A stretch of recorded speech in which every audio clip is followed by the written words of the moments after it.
ভাটপাড়ায় কোমরের দড়ি বেঁধে ঘোরানো হলো তৃণমূল আশ্রিত কুখ্যাত দুষ্কৃতীকে। তোলাবাজি, আগ্নেয়াস্ত্র দেখে হুমকি সহ একাধিক অভিযোগে পুলিশের জালে দুষ্কৃতী। ডানলপ এলাকা থেকে গ্রেফতার করা হয়েছে সুজিত চৌধুরী ওরফে কালুয়াকে। ধৃতের বিরুদ্ধে ওঠা বিভিন্ন অভিযোগের তদন্তের স্বার্থে তাকে নানান জায়গায় নিয়ে যাওয়া হয় দাবি পুলিশের।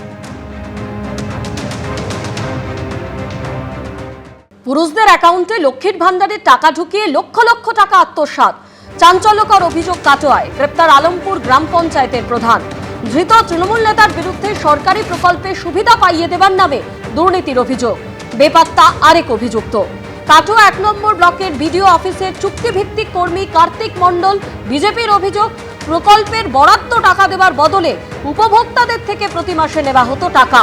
প্রতি পুরুষের কাছ থেকে প্রকল্পে নাম তোলার জন্য ৩০০ থেকে ৫০০ টাকা নেওয়া হতো দাবি বিজেপি। তখন ধরলে না, তখন সরকারটা পরিবর্তন না হয় কে কার।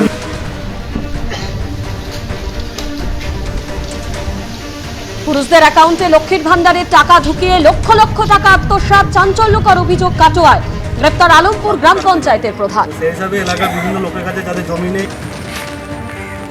কি নাম তোমার? আমি আর আমার স্বামী দুজনেই লক্ষ্মী ভান্ডার পাই। কিভাবে জানলেন যে আপনার স্বামী লক্ষ্মী ভান্ডার টাকা পায়? প্রথমে তো জানতাম না যে কিভাবে লক্ষ্মী ভান্ডারটা ঢুকছে। আমাদের বলা হয়েছিল যে একটা টাকা ঢুকবে, তার জন্য অ্যাকাউন্ট যাই হোক দিয়েছিলাম। এরপর পরে জানছি যে এরকম লক্ষ্মী ভান্ডার ঢুকছে।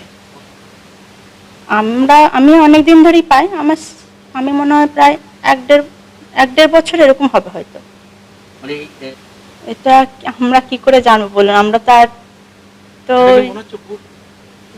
100% ভুলই যে কি করে হতে পারে, কিন্তু তখন তো বিশেষ করে আমাদের অত মাথায় এই ব্যাপারটা আসেনি।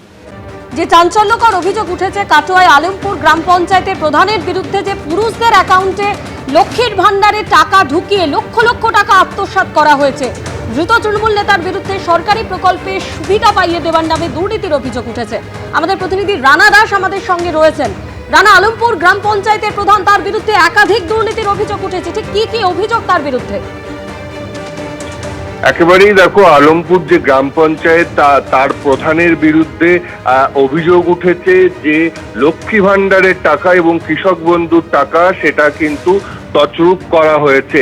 এবং তার সঙ্গে আরো একজন সমর্থক, তৃণমূল সমর্থক, যিনি বিডিও অফিসের কাটোয়া ১ নম্বর বিডিও অফিসের চুক্তিভিত্তিক কর্মী, তার বিরুদ্ধেও অভিযোগ উঠেছে। এবং ইতিমধ্যেই সেই পঞ্চায়েত প্রধানকে গ্রেপ্তার করা হয়েছে এবং গ্রেপ্তারের পরে প্রাথমিক তদন্তেও কিন্তু এই সত্যতা উঠে এসছে এবং সেখানে দেখা যাচ্ছে যে একাধিক পুরুষ তাদের কিন্তু লক্ষ্মী ভান্ডারের টাকা ঢুকেছে এবং যাদের টাকা ঢুকেছে তারা কিন্তু স্বীকার করছে, অর্থাৎ সেই পুরুষরা স্বীকার করছে যে তাদের নামে লক্ষ্মী ভান্ডারের যে টাকা, সেই টাকা কিন্তু তাদের অ্যাকাউন্টে ঢুকতো এবং তাদের যে ব্যাংকের পাসবই রয়েছে সেখানে স্পষ্ট দেখা যাচ্ছে যে সেখানে তাদের 1000 টাকা বা তারপরে যে টাকা বাড়ানো হয়েছিল 1200 টাকা, সেগুলো ঢুকেছে।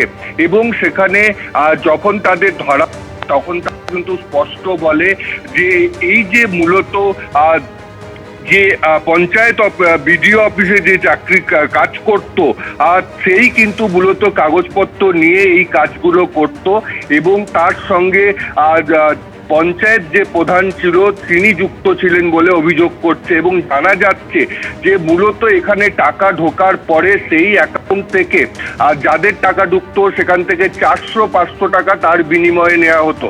অর্থাৎ পুরুষদের অ্যাকাউন্টে লক্ষ্মী ভান্ডারের টাকা ঢুকতো 1000 টাকা বা 1200 টাকা এবং সেখান থেকে প্রতিটি অ্যাকাউন্ট থেকে 400 বা 500 টাকা এই চক্রের কাছে দিতে হতো। এবং শুধু তাই নয়, কৃষক বন্ধুর যে টাকা, যাদের কোনো জমি নেই তাদের অ্যাকাউন্টেও টাকা ঢুকতো এবং সেই টাকা তুলে নেওয়া হতো। অর্থাৎ টাকার বিনিময়ে গরিবদের মূলত টার্গেট করা হতো এবং যেসব পুরুষেরা বাইরে রয়েছে, যেসব ছেলেরা অন্য জায়গায় চাকরি করে, তাদের ব্যাংক অ্যাকাউন্টগুলোকে নিয়ে সেখানে কিন্তু লক্ষ্মী ভান্ডারের টাকা ঢুকতো। দেখো, তুমি জানো যে মুখ্যমন্ত্রী শুভেন্দু অধিকারী কিন্তু প্রথমেই জানিয়েছিল যে এই লক্ষ্মী ভান্ডারে পুরুষদের কাছে টাকা ঢুকছে, এবং সেটাই কিন্তু দেখা গেল, এবং ইতিমধ্যেই পুলিশ এই ঘটনায় গ্রেপ্তার করেছে। কারণ একজন উপভোক্তা তিনি অভিযোগ করেছে যে তার অ্যাকাউন্টে লক্ষ্মী ভান্ডারের টাকা ঢুকতো এবং তিনি তখন অর্থের লোভে করেছিলেন, কিন্তু তিনি সেটা জানাতে পারেনি, কারণ সেই সময় এই তৃণমূলের বিশাল প্রভাব ছিল এবং পঞ্চায়েত প্রধান যুক্ত ছিল, তাই তিনি বিষয়টি জানাতে পারেন। একাধিক অভিযোগ উঠছে আলমপুর গ্রাম পঞ্চায়েত প্রধানের বিরুদ্ধে এবং তাকে ইতিমধ্যেই গ্রেপ্তার করেছে পুলিশ। অভিযুক্তের স্ত্রী কি বলছেন এবং পাশাপাশি বিজেপির কি বক্তব্য রাখবো আপনাদের সামনে। লক্ষ্মী ভান্ডারের টাকা পাইয়ে দিয়েছে, পয়সা পেত বলতে হয়তো করেছে, আমি অতটা খবর পাইনি, ঠিক আছে, আমি ওর স্ত্রী হয়ে আমি অতটা খবর পাইনি, হয়তো করেছে, মানে শুধু উনি একানি তো সেটাও না, আরও খবর পেয়েছে, মানে যাদের অ্যাকাউন্টে ঢোকাতো তারাও কিছু নিত, ওরা তো গরিব, ওরা সেই সোর্সে মানে সেই এটা করেছে, মানে ওরা যেহেতু গরিব ওরাও কিছু পেয়েছে, আমার স্বামীও কিছু পেয়েছে। হ্যাঁ, সেটা ভুল করেছে আমার স্বামী।